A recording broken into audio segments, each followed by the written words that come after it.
আপনি দেখছেন news now, আমরা জানি কোনটা খবর।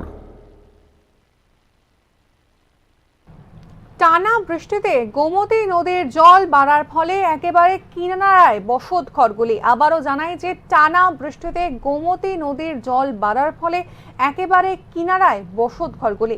বাধ্য হয়ে মেলাঘর পৌরসভার ৮ নম্বর ওয়ার্ডের বাসিন্দা ইসমাইল মিয়া গোমতী নদী সংলগ্ন বসতঘরটি ভেঙে অন্যত্র সরিয়ে নিচ্ছেন। নদীর জল যেভাবে বেড়ে চলছে তাতে হয়তো আজকের মধ্যেই তার বসতঘরটি নদী গর্ভে চলে যাবে, এই আশঙ্কাই তার। অসহায় ইসমাইল মিয়া শেষ সম্বল ছিল এই বসতঘরটি।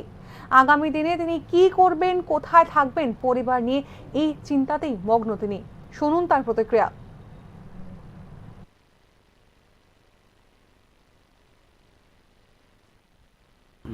আমার নাম ইসমাইল মিয়া। এই জায়গাটা কোন জায়গা? এই জায়গাটা ইন্দ্রনগর ৮ নম্বর ওয়ার্ড। তো আপনি অসময়ে ঘর ভাঙতেছেন? অসময় ঘর ভাঙতেছি, আমরা বলটা দিব কইছে না তারা, আমরা গাঙ্গের কাঁথার বাড়ি, কিন্তু অনেক বাড়ি ঘর ভাঙ্গা গেছে।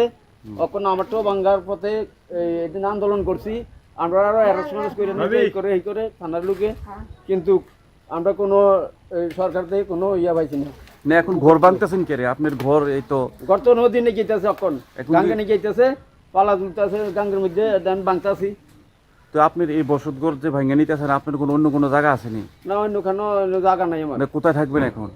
এখন তো মনে করেন এটি মানুষের বাড়ি জায়গা টাকা লইয়া যদি থাকতাম পারি, আর মানুষের নিয়ে থাকুন, আর এটি বেচে লোন লাগবো, এই অবস্থা আছে।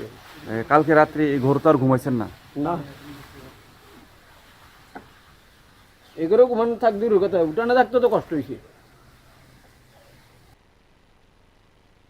মেলাঘর পৌরসভার ইন্দিরানগর ৭ এবং ৮ নম্বর ওয়ার্ডের নদী পাড়ের মানুষগুলি দফায় দফায় বোল্ডারের ব্যবস্থা করার জন্য প্রশাসনের আধিকারিকদের কাছে আর্জি জানিয়েছিলেন। তবে তাদের কথায় কর্ণপাত করেনি প্রশাসন, এমনটাই অভিযোগ স্থানীয়দের। এই মুহূর্তে সরকারি সাহায্য ছাড়া আর কোনো উপায়ই তারা জীবন ধারণ করতে পারবেন না বলে জানিয়েছেন।